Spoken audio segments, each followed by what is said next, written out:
Bismillahirrahmanirrahim. Alhamdulillahirabbil alamin.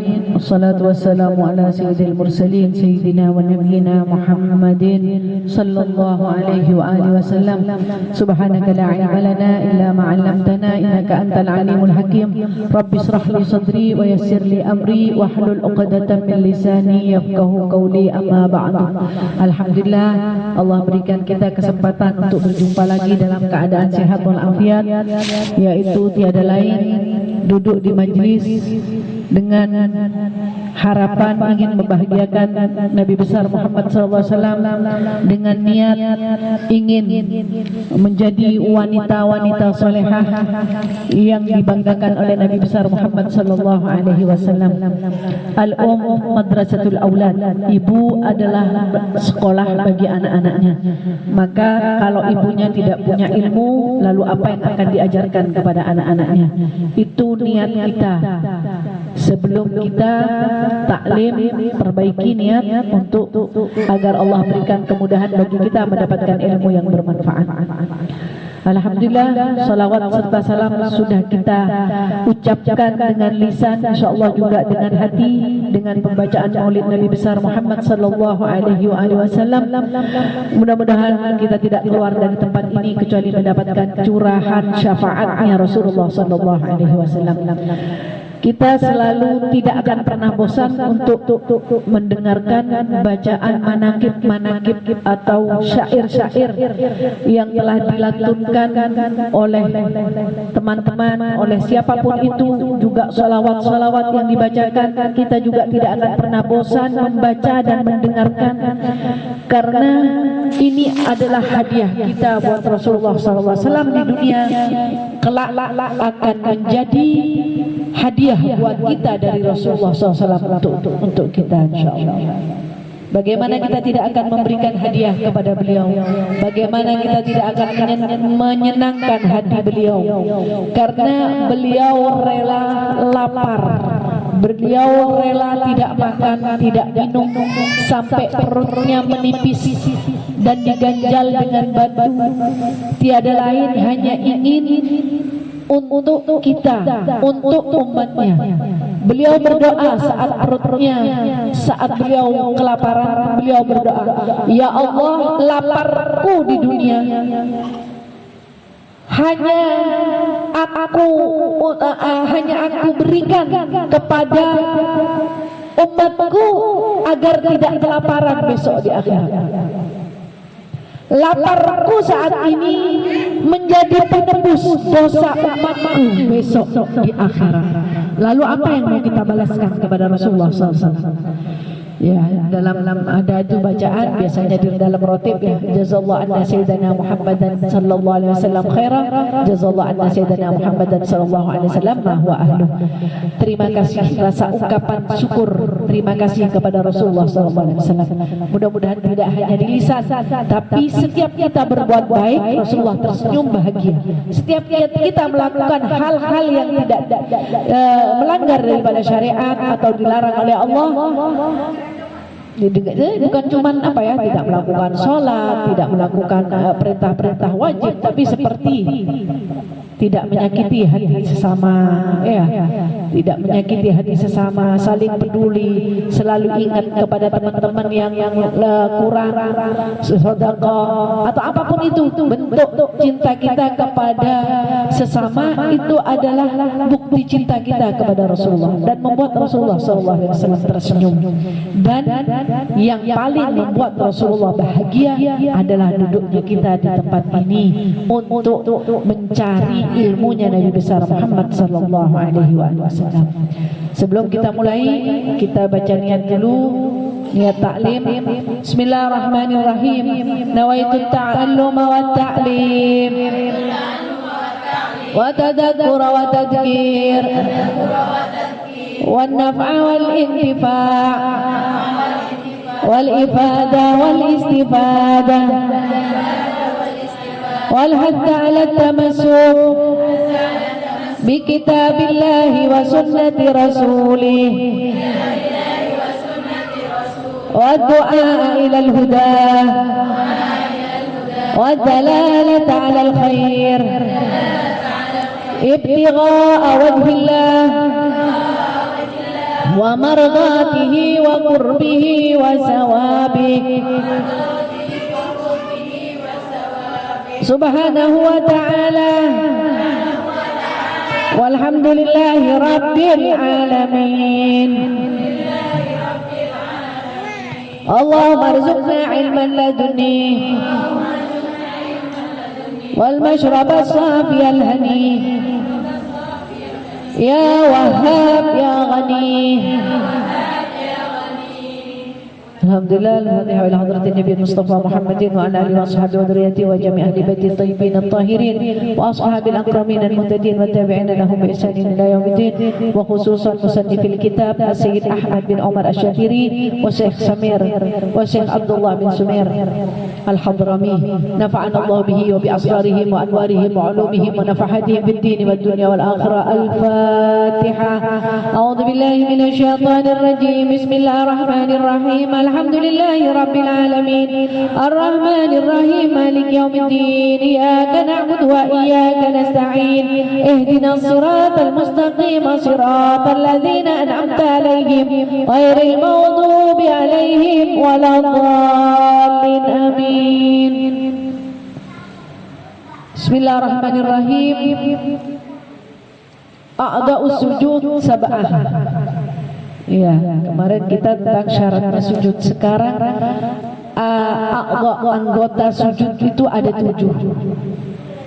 A'dha'us sujud sab'ah al-jabhatu wa butunu asabi'il kaffain wa rukbatani wa butunu asabi'ir rijlain. Anggota sujud itu ada 7. 1 jabhah, dahi, ya.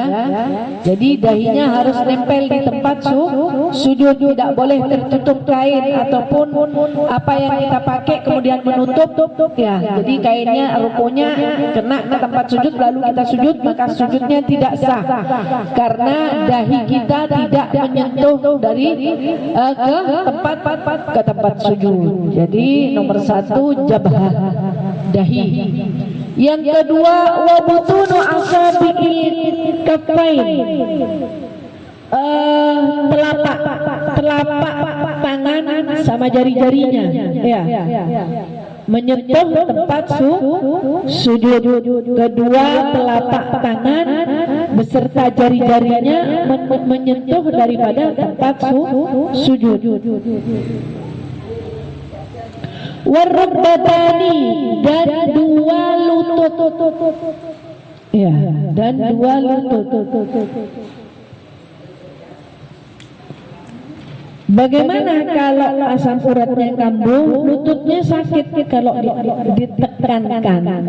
Lagi-lagi ya, karena ini darurah, tidak masalah.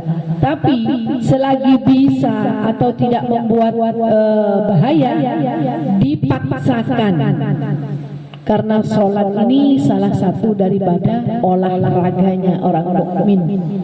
Coba kalau habis sholat, waktu mau sholat ya, rakaat pertama rukuk sakit pinggang, sulit untuk menunduk. Rakaat kedua rukuk sudah mulai enak, ya kan? Terus sujud, kaki sulit untuk dibuat bengkok, duduk juga sakit dibuat bengkok. Tapi rakaat kedua dan rakaat kedua sudah beda, rasanya beda. Karena yang sakit tuh kalau bangun tidur biasanya, ya. Kalau zuhur, asar aman insyaallah. Bangun tidur itu kan anggota badan habis rehat, istilahnya istirahat. Jadi tidak lentur lagi untuk melakukan gerakan-gerakan. Tapi di saat sholat, di rakaat pertama masih sulit, tapi rakaat kedua sudah mulai enak. Maka dari itu, kalau seumpamanya tidak bisa karena betul-betul sakit, tidak apa untuk tidak boleh untuk dipaksakan. Jadi semampunya. Kalau mampu harus lututnya menempel di tempat sujud.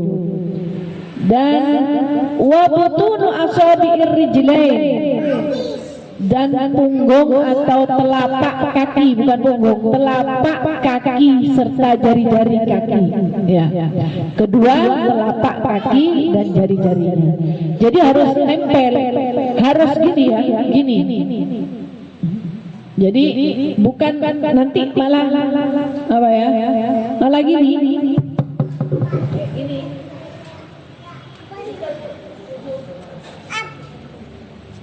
Bukan gini ya, bukan gini.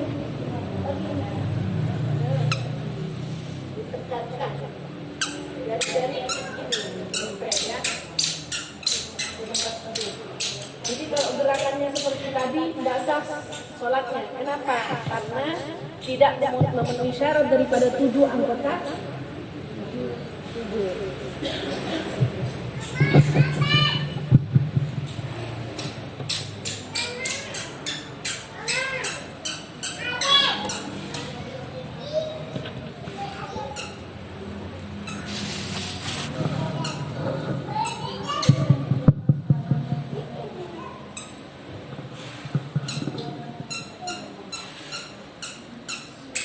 Pembahasan tentang sujud selesai. Kita insyaallah lanjut di pembahasan tentang tahrimus shalah allati laisa laha sab'ah. Waktu-waktu salat ya.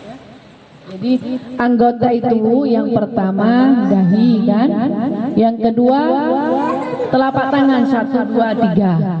Tangan kanan, tangan kiri 3. Terus kedua lutut 4, 5. Terus dua tangan 6, 7. Ya. Tangan kanan, tangan kiri. Nanti tangan kanannya menyentuh, tangan kirinya tidak menyentuh. Itu tidak termasuk yang 7 tadi, itu maksudnya ya. Jadi hitungannya itu 7 dahi, kedua telapak tangan kanan kiri, kedua lutut, terus kedua telapak kaki.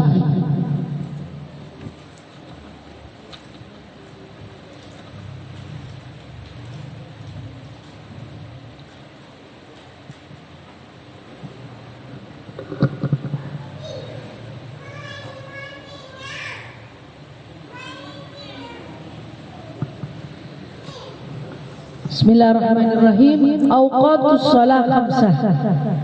Waktu untuk kita salat itu ada 5. Awal waktu duhri, yaitu salat duhur yang pertama. Zawalis syamsi. Jadi awalnya waktu salat duhur itu waktu matahari zawalis syamsi, matahari zawal. Pas di bayang-bayang itu. Kalau sekarang sudah ada jamnya ya, mengikuti waktu sekitar. Wa akhirahu, dan akhir daripada waktu duhur masiru dhilli syai'in mithlahu. Lewat bayangan itu melewati daripada apa? Enggak ya. Terus ada di matahari, bayangannya ini di apa? Tidak tepat di tengahnya, tapi ada di sebelah sini. Gitu. Jadi bayangan suatu benda itu sudah melewati daripada tempatnya. Ghaira dhillil istiwa, kecuali waktu istiwa. Jadi ini kenapa kita dibahas ini, karena kadang kita di apa ya, ada, tapi sekarang di HP sudah ada ya. Ini sudah zuhur apa enggak ya? Masih mau lari keluar untuk cari matahari, kayaknya sudah tidak mungkin ya. Tapi ini perkiraan waktu. Karena kenapa? Waktu itu berubah-ubah kan ya. Mungkin daripada orang-orang yang mengatur waktu, perubahannya sekarang subuh sudah jam 4:30 lewat ya, subuh. Biasanya kadang jam 4:30, kadang jam 4 lewat berapa gitu. Nah, jadi perubahan memang itu mereka yang mengatur.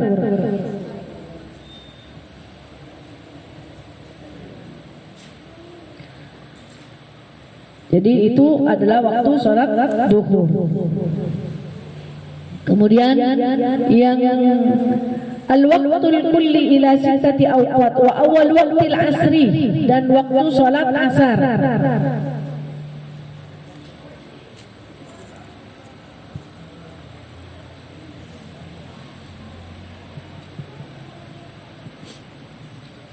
Wa awal waqtil asar idza sara dhillun kullu syai'in mislahu wa zada qalilan. Oh, kalau di zuhur tadi, jadi waktunya itu matahari awal zawal samsi. Jadi matahari ini masih rodil ila syait, jadi pas di tengah-tengah ya. Pas di tengah-tengah itu sudah lewat waktu zuhur.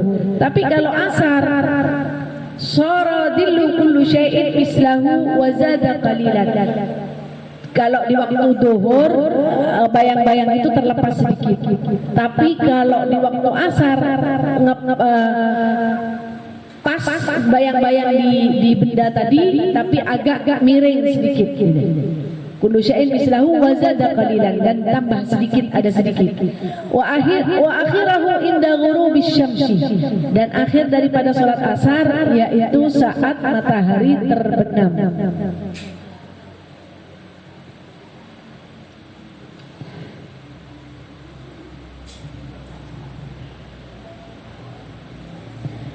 Dan bagaimana waktu itu nanti ada pembahasan waktu fadilah, waktu jawaz, waktu ghairu jawaz, waktu makruhah, waktu yang diharamkan. Jadi ada waktu yang fadilah. Waktu yang fadilah itu waktu yang awalul waqti.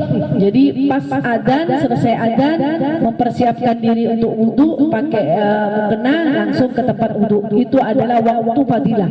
Waktu yang sangat utama. Dan ada waktu yang jawaz, yaitu biasanya nanti masih ini dulu, masih banyak waktu untuk waktu zuhur masih banyak.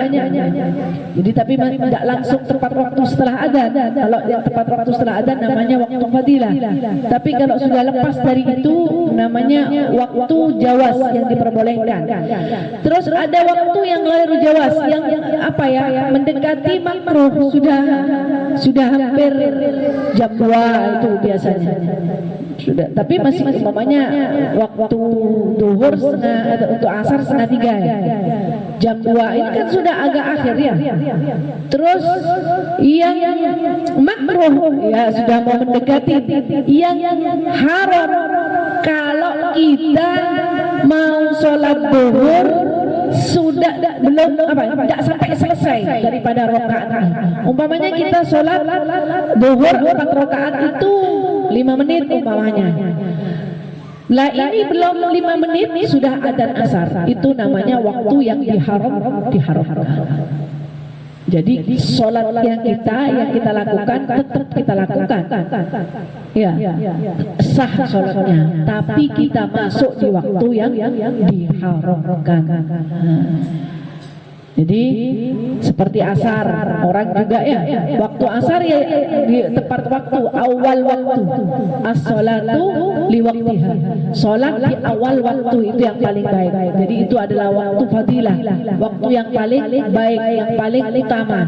Dan juga asar itu kalau kita sholat biasanya memang kita nih kalau ketiduran, lain lagi ketiduran habis sholat zuhur, habis baca-baca terus tiduran sampai hampir maghrib. Dari anaknya tidur sampai hampir maghrib, bangun tidur kok lihat jam ini sudah hampir maghrib, cepet-cepetan wudu sholat, tiba-tiba terdengar waktu maghrib. Tetap diteruskan kita sholat, kita tidak mendapatkan keharaman daripada waktu. Kenapa? Tertidur. Bukan sengaja, sudah tahu dengar adzan dan masih ngantuk, asar jam berapa, padahal bangun tidur lagi karena malas umpamanya. Tetap itu masuk di waktu yang diharamkan. Jadi waktu haram itu waktu yang tidak mencukupi daripada waktu sholat yang kita duduki. Jadi waktunya zuhur mepet ke asar, waktunya asar mepet ke maghrib itu.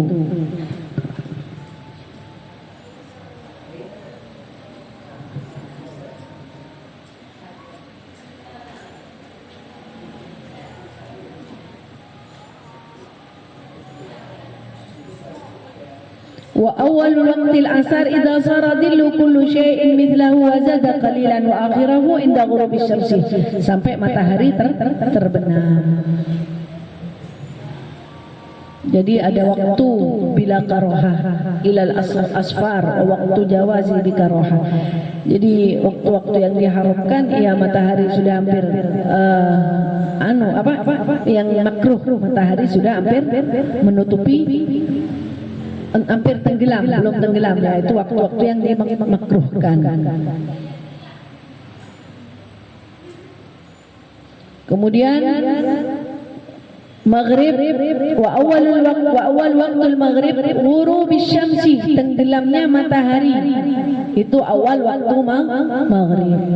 Wa akhirahu ghurubus syafaqil ahmar, terbenamnya mega merah. Jadi kalau masih ada mega merah masih berarti waktu maghrib masih ada. Paling singkat itu waktu maghrib. Maghrib dan isya ini adalah waktu yang sangat singkat. Dan waktu antara maghrib dan isya dikatakan oleh Rasulullah SAW adalah waktu yang sangat istimewa. Jadi waktu maghrib dan isya itu jangan pernah kita beranjak kecuali kita dengan menghidupkan antara maghrib dan isya dengan bacaan-bacaan. Di wirid-wiridan, umpamanya kalau kayak kita biasanya ya, maghrib itu baca yasin, kemudian baca rotibul atas atau rotibul haddad. Itu kalau kita ya, wirid-wiridannya kita. Itu biasanya terus syakran, doa syakran. Setelah doa syakran, doa Syekh Abu Bakar bin Salim. Itu pas sebentar lagi isya. Jadi seperti diatur waktu itu, bentar lagi isya sudah. Jadi habis sholat maghrib kita duduk dulu baca-baca, selesai semua wiritan-wiritan kita sholat, kemudian kita baca yasin, baca wirid syakron dulu atau baca rotib dulu. Setelah itu baru baca doanya Syekh Abu Bakar bin Salim. Setelah itu langsung. Umpamanya saya tidak baca itu apa sih rotibul haddad? Rotibul haddad itu adalah bacaan sebagai benteng, membentengi kita daripada daripada kejahatannya manusia, kejahatannya setan, kejahatannya jin ya. Jadi saat waktu maghrib itu makanya kalau orang tua dulu, itu bukan cuma orang tua dulu, di kitab Ta'lim Muta'alim itu dikatakan waktu maghrib itu tidak boleh orang ada di luar rumah, karena ditakutkan kan mega merah ya, lagi merah-merahnya matahari, ditakutkan ada angin ahmar.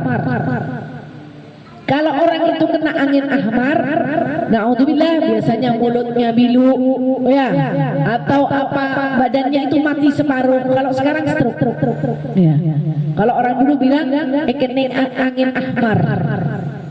Nah, jadi angin merah. Apalagi ada bayi, tidak boleh, rumah malahan harus ditutup semuanya.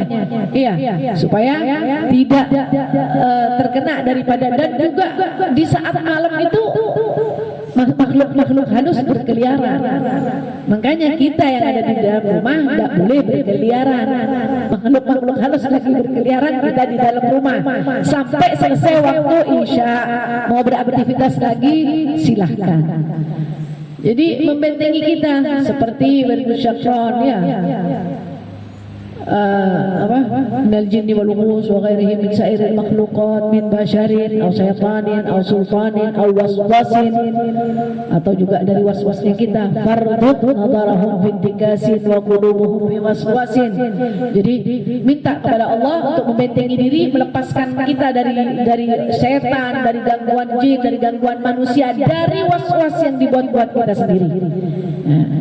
Setelah itu masih ada waktu baca Quran atau zikir yang lain atau sholawatnya yang banyak. Pokoknya jangan dibuat main HP lagi ya. Memang HP ini penyakit. Kalau bisa bacanya jangan pakai di HP, pakai kitab ya. Jadi taruh di HP-nya itu, kalau perlu matikan datanya biar gak bunyi. Nah, nanti setelah isya, sholat isya, buka lagi HP-nya. Jadi bentengi diri kita, terus harusnya istiqomah. Hari ini baca, besok sudah. Nanti beberapa hari lagi baru baca lagi, tidak istiqomah. Ya. Khairun amal istiqomah, al istiqomah khairun min alfi karomah. Kemudian awal waktu isya, waktu isya urubis syafaqil ahmar, masuk waktu isya itu di saat mega merah itu terbenam. Jadi sudah tidak tampak mega merah, berarti sudah masuk waktu isya. Wa akhirahu tulu'il fajri shadiq, dan akhir daripada salat isya itu, waktu salat isya adalah terbitnya fajar shadiq. Karena ada fajar kadib, ada fajar shadiq. Fajar kadib itu waktunya biasanya jam 3 sebelum waktu subuh, ya. Itu ada fajar, namanya fajar kadib. Kemudian ada yang mengatakan sebagian ulama, ya, waktu isya ini jadi apa ya? Ya termasuk daripada fadilah, terus waktu-waktu yang dimuliakan, waktu-waktu yang dimakruhkan, yang diperbolehkan, ya. Jadi kalau menurut hitungan hijriyah, jam 12 itu sudah bukan hari yang ini. Hari ini hari Rabu. Jam 12 itu lepas dari jam 12 lewat, itu sudah bukan hari Rabu, tapi sudah masuk hari Kamis. Ada sebagian ulama yang mengatakan waktu isya itu sampai jam segitu. Ya, tapi ada yang kalau menurut hitungan Masehi, maka tetap sampai terbit fajar shadiq di hari Kamis. Wa waktu fadilah awaluhu wa waktu ikhtiyar. Jadi waktu fadilah langsung pas habis isya kita langsung sholat. Wa waktu ikhtiyar ila akhmari sulusil lailil awal. Jadi akhir sulusil lailil awal, jadi separuh daripada malam. Wa waktu jawaz bila karohah ilal fajril kadib. Jadi boleh tanpa ada makruh sampai terbit fajar kadib. Wa waktu jawaz bi karohah, waktu yang diperbolehkan dengan makruh ila biqa'i ma la yasbuha.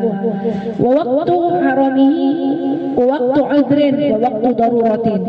Jadi waktunya itu sudah hampir subuh, sudah hampir terbit fajar shadiq, itu hukumnya haram. Kadang saya mau tidur dulu, karena orang tuh biasanya kepingin sholat tahajud, jadi tidur dulu, tidak sholat isya dulu. Sebab kalau ada tanggungan kita sholat isya, kita ini semangat yang mau bangun, karena isya adalah kewajiban, ya. Jadi sekalian isya, sekalian tahajud.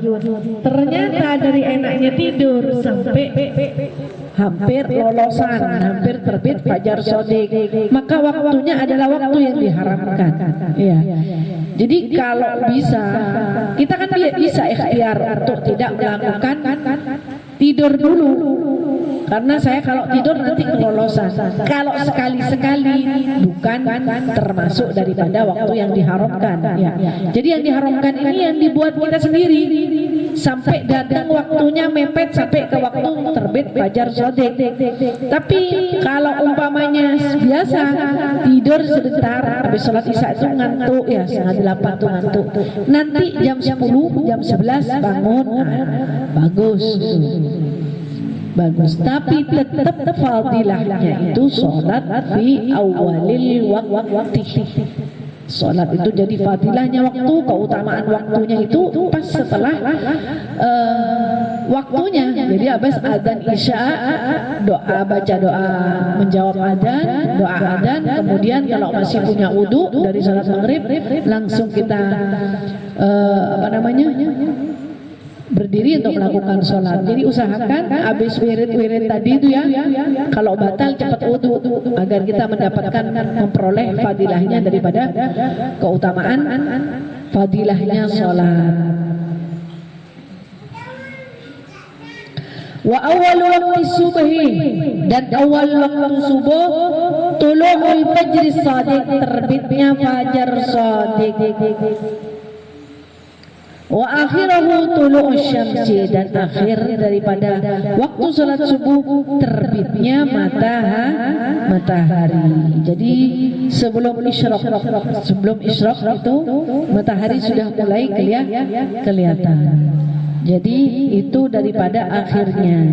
Ya apa kalau tidur terus biasa saya ini salat subuhnya diqodok, itu ikut yang mana? Tidak ada di kitab.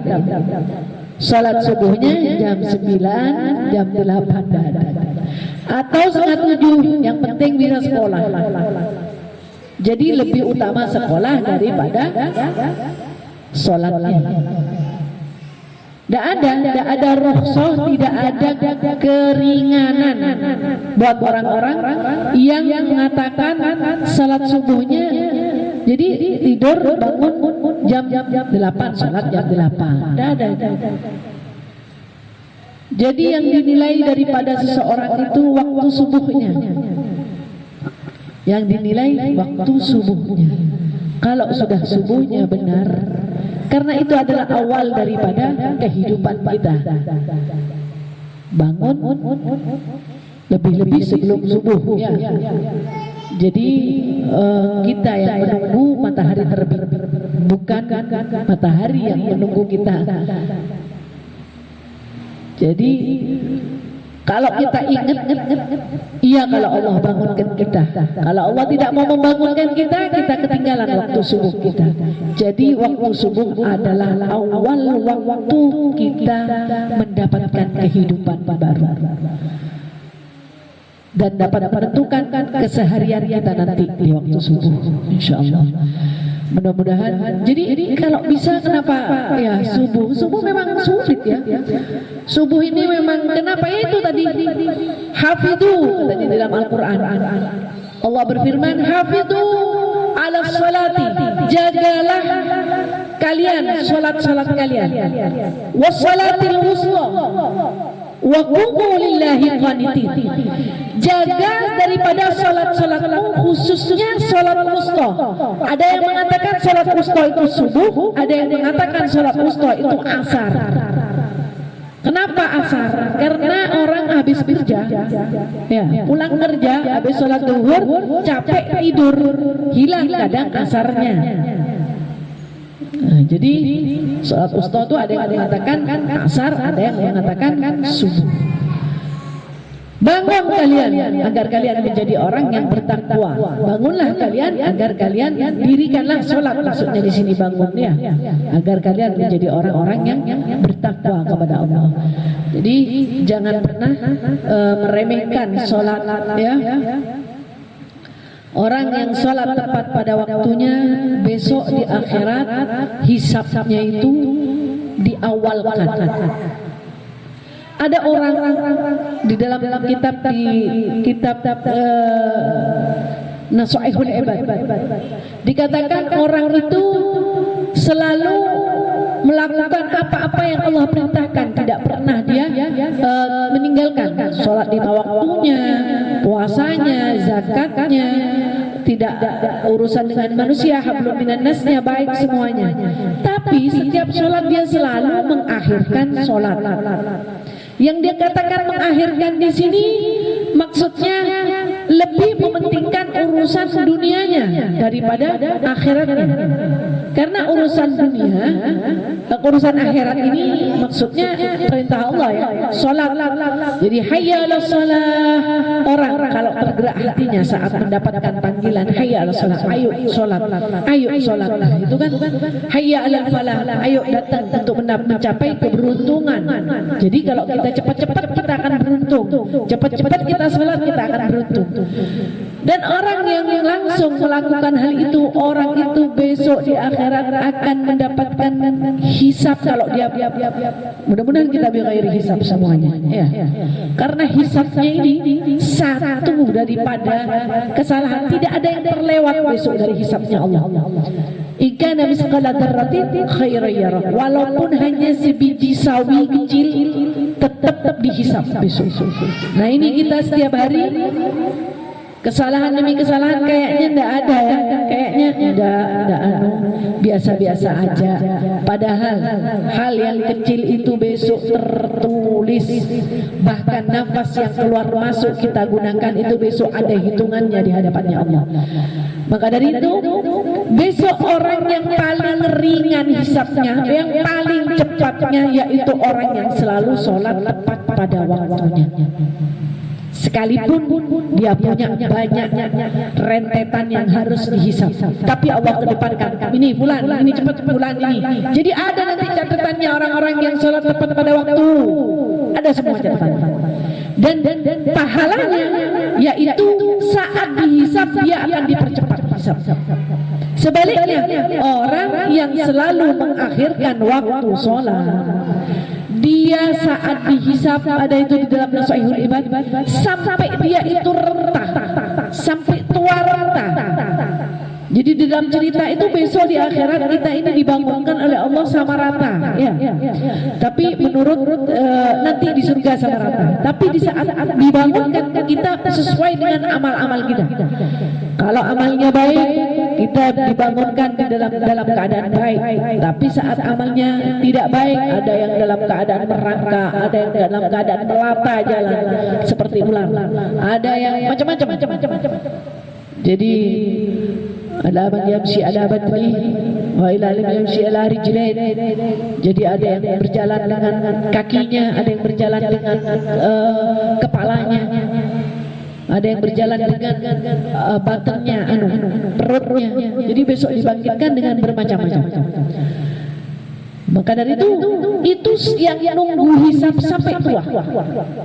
Sampai orang ini sudah tidak kuat berdiri, sampai duduk, sampai terlentang.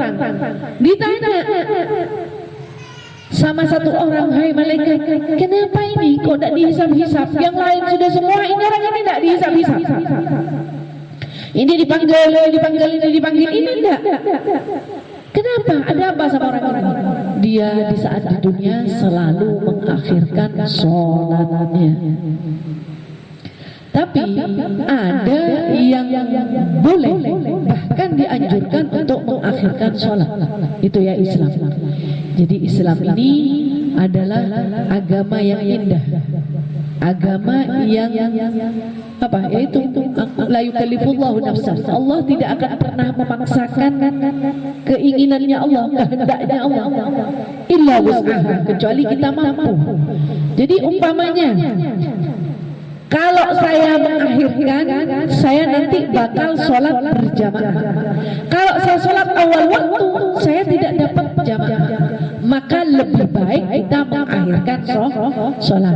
Suaminya biasanya datangnya dari kantor 1:30, atau kerjanya nanti pulangnya jam 1:30. Maka dia ambil wudhu, sholat, selesai sudah kerjaannya, sholat qobliyah ba'diyahnya jangan ditinggal ya. Qobliyah ba'diyah ini luar biasa, karena itu adalah sholat sunnah muakkad. Bahkan saat tarawih, kalau kita tarawih tapi tidak didahului dengan sholat qobliyah ba'diyah isya, tidak mendapatkan fadilahnya tarawih.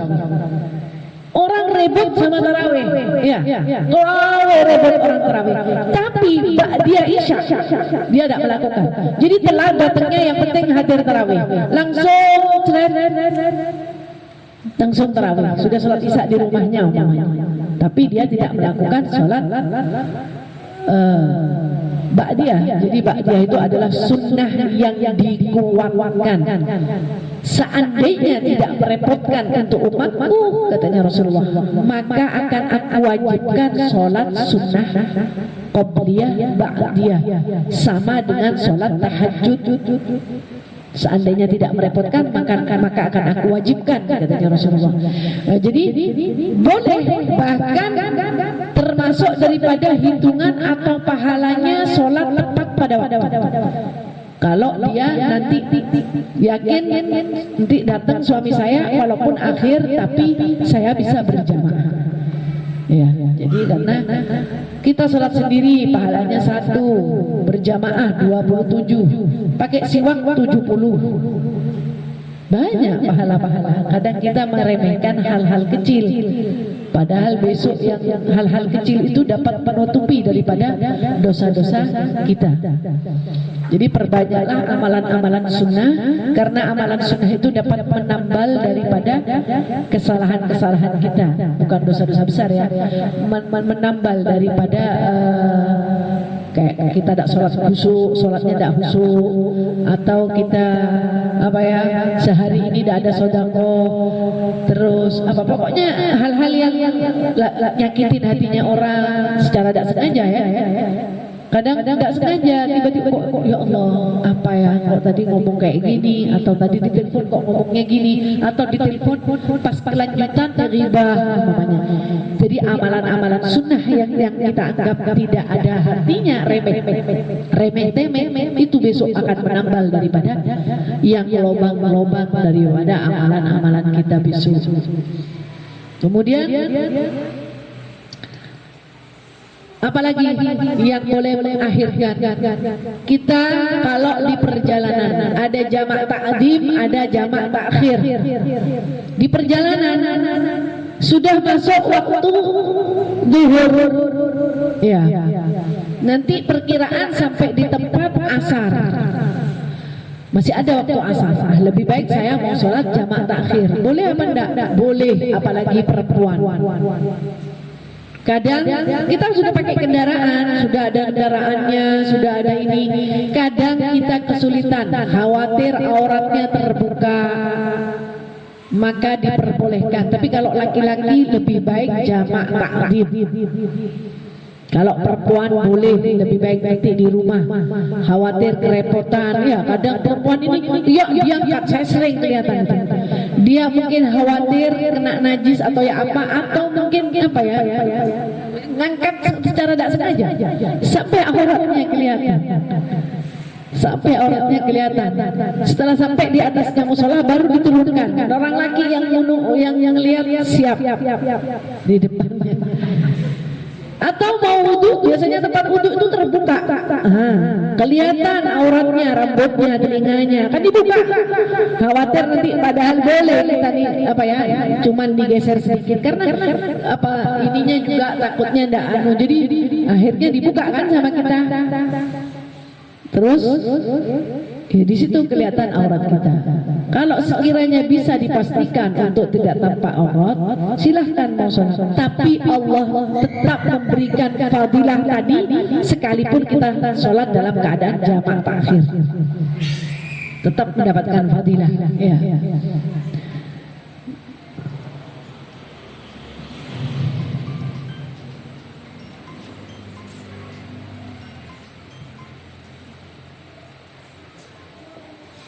Begitu juga seperti pas lagi mau sholat ada tamu,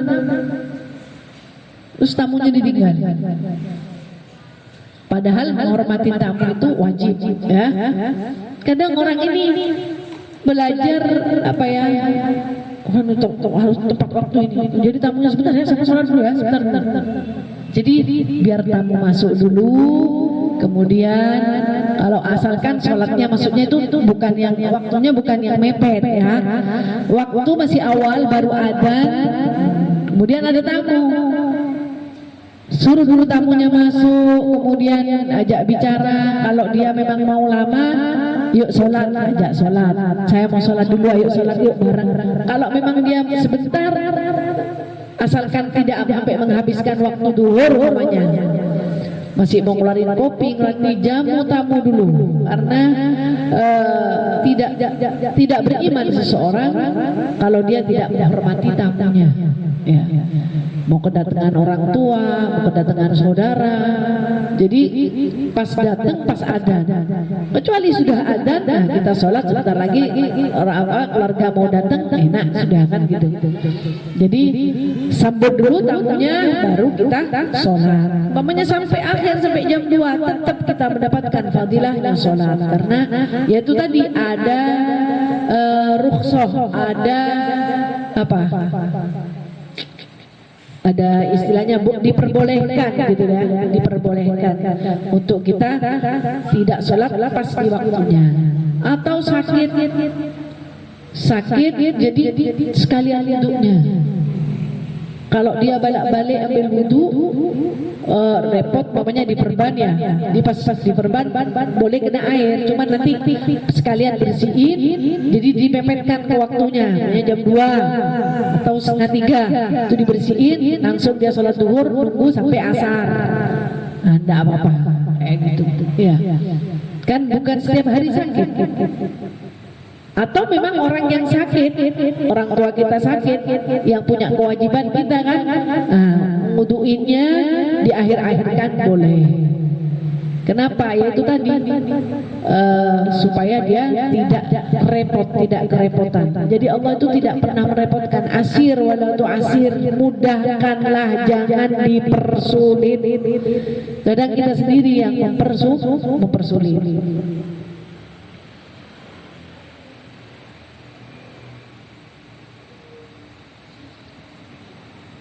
Barangkali ada pertanyaan?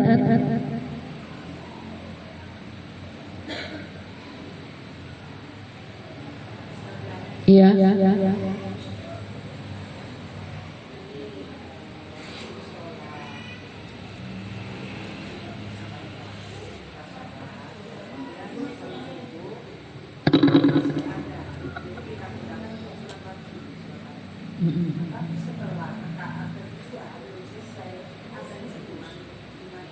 Gak apa-apa, dilanjutin. Iya, dilanjutin.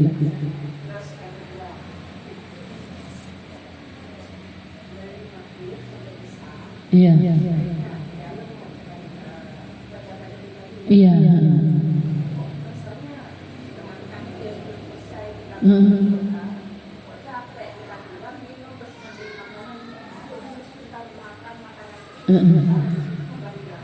Untuk nggak apa-apa kan, ini kita ini asal maksudnya di sini, yang dimaksudkan di sini mengagungkan waktu itu bukan berarti kita harus duduk ya lebih baik begitu, tapi kita kan kadang haus ya, atau ada telepon yang harus kita angkat, memang telepon dari suami umpamanya ya kan ada, kita tahu sendiri ini telepon, tidak pernah telepon saya, ini telepon penting kan, ada memang sudah biasa telepon umpamanya, nanti dah saya telepon balik kan gitu. Tapi menyambut juga panggilan telepon itu termasuk menyambut seperti tamu ya, asalkan kita tahu aja, kita yang bisa mengukur dari itu tadi. Tidak apa-apa, kemudian kita lanjutkan lagi, tidak masalah. Jadi umpamanya yang mau makan, mau minum, kadang tidak sempat makan ya, lapar, ya makan dulu supaya tenang ya. Jadi ibadah ini semuanya asalkan kita niatkan, makan kita niatkan untuk ibadah supaya kita kuat dalam ibadah, dapat pahala. Mandi kita niatkan agar kembali segar untuk ibadah, pahala. Jadi segala sesuatu yang kita lakukan niatkan untuk ibadah supaya kita mendapatkan pahala. Jadi tidak sia-sia. Masak kita niatkan untuk menyenangkan hatinya keluarga, anak-anak, suami, semuanya. Membersihkan rumah termasuk daripada an-nadhafatu minal iman. Ngelihat rumah bersih, seneng ya. Jadi niatkan semuanya, tidak harus duduk ibadah ini, tidak harus duduk mengaji terus umpamanya, puasa terus, sholat terus, tapi hablum minan nasnya tidak kita lakukan ya. Jadi kita tidak komunikasi sama anak-anak, ngaji tuh anak-anak datang tinggal ngaji, kesian kan? Jadi tutup dulu ngajinya, taruh bicara dulu sama anak-anak. Jadi ya kita bisa atur sendiri, asalkan di situ kalau bisa di waktu maghrib, makanya ya ada adab bertamu, adab dalam bertamu. Yang tidak diperbolehkan bertamu itu di waktu maghrib. Jadi ulama tidak memperbolehkan bertamu di waktu maghrib, karena waktu maghrib ini memang waktunya orang istirahat untuk sejenak berdialog sama Allah di waktu maghrib, antara maghrib dan isya. Setelah itu mau bertamu silahkan.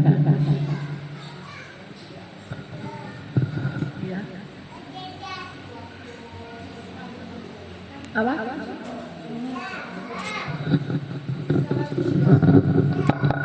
Isyraq.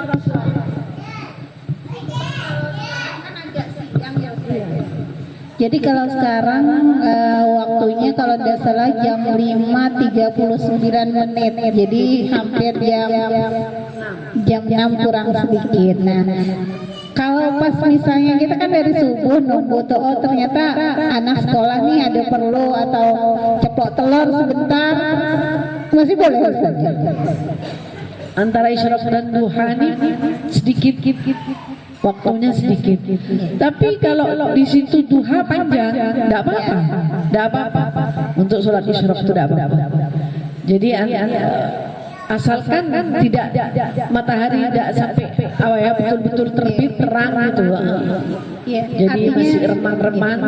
Artinya karena waktunya kan jam 5.39 kalau tidak salah gitu. Oh ini setengah 6 ini kan sudah mau siap-siap mau berangkat sekolah, ceplokkan telur dulu. Tapi kita boleh jalan boleh.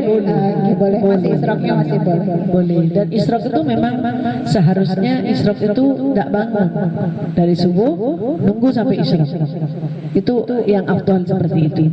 Tapi kalau kita punya kewajiban mau bikinin kopi dulu kan ya, mau ini dulu, nah, jadi tidak masalah. Nanti kemudian kita sholat isyraq. Terima kasih saja. Sama-sama. Di rumah tidak apa-apa. Sebagian harus dilakukan di masjid. Enggak, apalagi kita perempuan ya. Kita ini perempuan, lebih-lebih yang masih muda. Tidak dianjurkan untuk ke masjid. Tidak dianjurkan perempuan itu datang ke masjid. Sholatnya di rumah, lebih dalam lagi di kamar. Di kamar kalau ada mihrabnya di mihrab dari betul-betul tertutupnya. Tapi kalau sudah usia ya, mau ke masjid silahkan. Kenapa? Yaitu karena wanita ini semuanya aurat ya. Boleh sholat isyraq di rumah. Bukan sholat gerhana ya, kalau gerhana harus di lapangan. Isyraq antara subuh dan duha. Iya.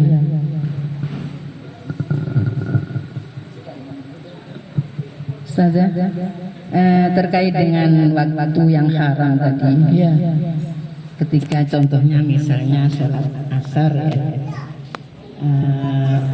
waktu melaksanakan sholat asar itu membutuhkan waktu 5 menit kata Ustazah tadi, ternyata tinggal 3 menit, masih 2 rakaat belum selesai misalnya, itu tetap dilanjut. Iya. Tapi kan haram di situ. Apakah nanti setelah waktu maghrib masuk kita perlu mengkodok lagi sholat? Perlu mengkodok. Perlu ya. Itu yang saya hanya. Terima kasih. Perlu mengkodok karena kita sholatnya di waktu sholat yang haram. Tapi tetap lanjut dulu. Iya. Sampai selesai ya. Cuma dikodok. Terima kasih. Ada sebagian ulama yang mengatakan tidak perlu kodok. Sholatnya tetap sah, tapi waktunya tadi kita mendapatkan keharaman di dalam waktu. Di dalam waktu. Sholatnya sah. Sholatnya sah. Cuman kita mendapatkan keharaman.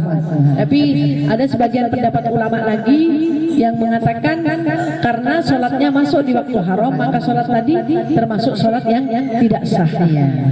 Karena termasuk daripada syarat dan tidak termasuk syarat sahnya sholat waktu itu. Iya. Terima kasih. Jadi lebih baik dikodok.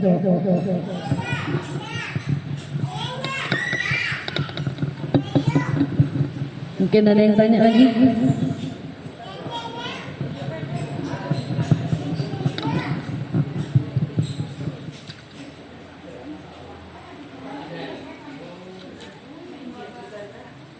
Iya?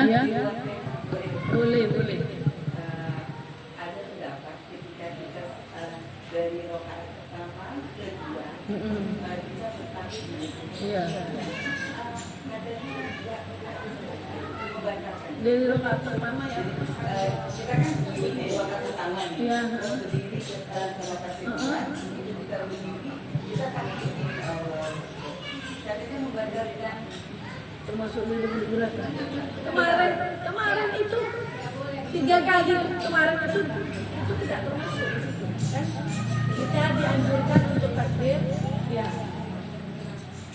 Jadi takbiratul ihram, kemudian bangun dari sujud rukuk. Kemudian mau rukuk lagi. Itu terus bangun dari rukuk enggak? Sujud, bangun dari sujud. Dari rokaat pertama itu juga. Iya, enggak boleh, enggak boleh. Karena apa? Gerakannya tadi kan kita tidak boleh bergerak lebih dari 3 kali kalau memang itu bukan tuntunan apa dari rukun-rukunnya sholat. Kayaknya jarang itu ya, jarang itu terjadi.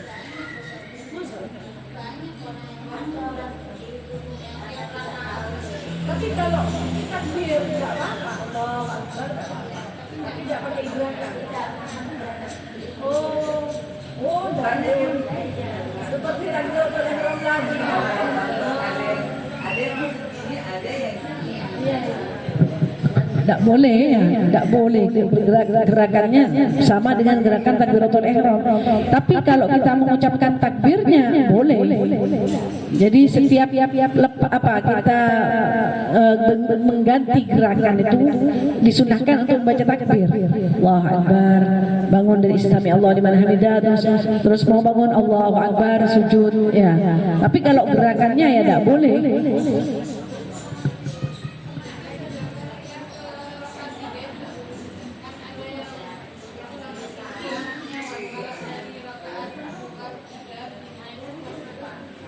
Ini tidak boleh Takbirnya itu tidak boleh, iya. Seperti yang ditanya Ibu Sari tadi. Iya, tidak boleh, ya.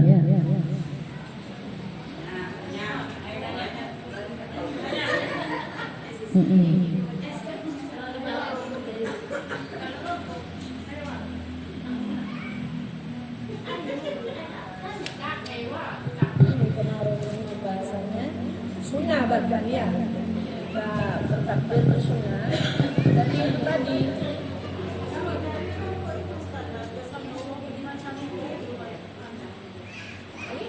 enggak usah. Cuman Allahu Akbar. Kalau biasanya itu dari sujud ya. Kan gitu.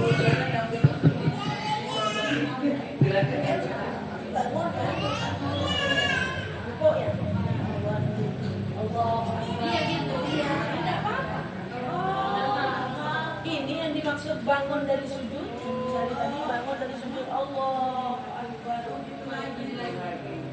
Cuman ada pendapat dari sujud yang dari tahiyat awal. Dari tahiyat awal. Itu kemarin sudah saya bahas. Ya. Bahkan tapi dari gerakan itu, dari gerakan tadi, bukan istilahnya bukan gerakannya, tapi takbirnya. Takbirnya. Kita bahas lagi dah minggu depan insyaallah ya. Iya, mengangkat tangannya di sini ya. Yang dipertanyakan mengangkat tangannya. Tapi kalau takbirnya di sini, jadi takbir itu ada yang disunahkan kita melakukan takbir selain